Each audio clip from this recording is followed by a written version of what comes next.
My dear friend, अभी हम बात करने वाले हैं पुनः डेयर पर, क्योंकि मुझे लगता है कि आपको समझ में ना आया हो। क्योंकि जब मैं इसे पढ़ रहा था उस समय, जब मैंने शुरुआत की थी, तो मुझे काफ़ी समय लगा था इसे समझने में। तो चलिए थोड़ा डिटेल से बात करते हैं इस पर। देखिए, पहली बात तो डेयर एक मॉडल वर्ब है। जिस तरह से कैन होता है, कुड होता है, मे होता है, माइट होता है। तो आप कैन का प्रयोग कहाँ करते थे? कैन का प्रयोग आप तब करते थे ना, जब आपको पॉसिबिलिटी दिखानी होती थी, कुड का, मे का, माइट का। और अगर आपको अपने वाक्य में सलाह दिखाना होता था तो आपने शुड का प्रयोग किया था।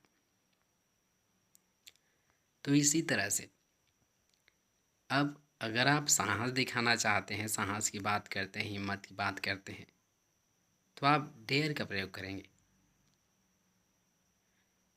अब चाहे तो अगर डेयर के बाद, डेयर के स्थान पर आप कैन लिख सकते हैं माय फ्रेंड। अगर आप दिखाना चाहते हैं पॉसिबिलिटी, तो अगर आप दिखाना चाहते हैं सलाह, तो आप डेयर के स्थान पर आप लिख सकते हैं शुड। पर यहाँ पर आपको साहस दिखाना है, हिम्मत दिखानी है, तो आपको डेयर लिखना होगा। और आप जानते हैं कि मॉडल वर्ब के बाद आने वाला जो क्रिया होती है माय फ्रेंड, वो क्रिया का फर्स्ट फॉर्म होता है। तो इसलिए आपने डेयर के बाद वर्ब का फर्स्ट फॉर्म लिखा। यहाँ पर आप देख सकते हैं पहला वाक्य देखिए, सी डेयर गो। वह जाने की हिम्मत रखती है, या फिर वह जाने की हिम्मत करती है, इस तरह से आप कह सकते हैं। तो हिंदी वाक्य आप कई तरह से बोल सकते हैं। दूसरा वाक्य देखिए, ही डेयर टेल। वह बताने की हिम्मत रखता है। तीसरा वाक्य देखिए, वी डेयर हेल्प। हम मदद करने का साहस रखते हैं। चौथा वाक्य देखिए, यू डेयर वर्क हार्ड। तुम कड़ी मेहनत करने का साहस रखते हो, या फिर आप कड़ी मेहनत करने का साहस रखते हैं। पांचवा वाक्य, डेयर दे रीड। क्या वे पढ़ने का साहस रखते हैं? तो यहाँ पर थोड़ा पॉज लीजिए माय फ्रेंड। पांचवा देखिए, डेयर की जगह पर अगर आप लिखते कैन, तो पॉसिबिलिटी दिखाता या फिर योग्यता के बारे में आप पूछते, क्या वे पढ़ सकते हैं, कैन दे रीड, इस तरह से। अगर आपको सलाह की बात करनी होती या फिर चाहिए का सेंस देना होता, तो आपका प्रश्न कैसे रहता?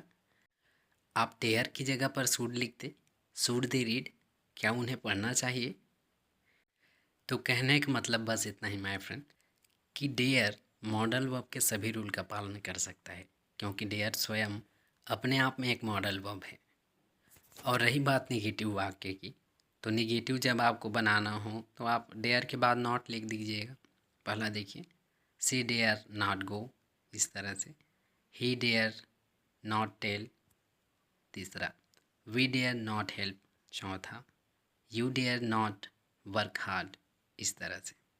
और इसका हिंदी मीनिंग क्या होगा कि वह जाने की हिम्मत नहीं रखती है, वह बताने का हिम्मत नहीं रखता है। और जब आपको प्रश्न वाले वाक्य बनाने हो तो आप पांचवें वाक्य की तरह डेयर को आप सामने लाएंगे। पहला वाक्य देखिए, डेयर सी गो। दूसरा वाक्य, डेयर ही टेल। तीसरा वाक्य, डेयर वी हेल्प, इस तरह से।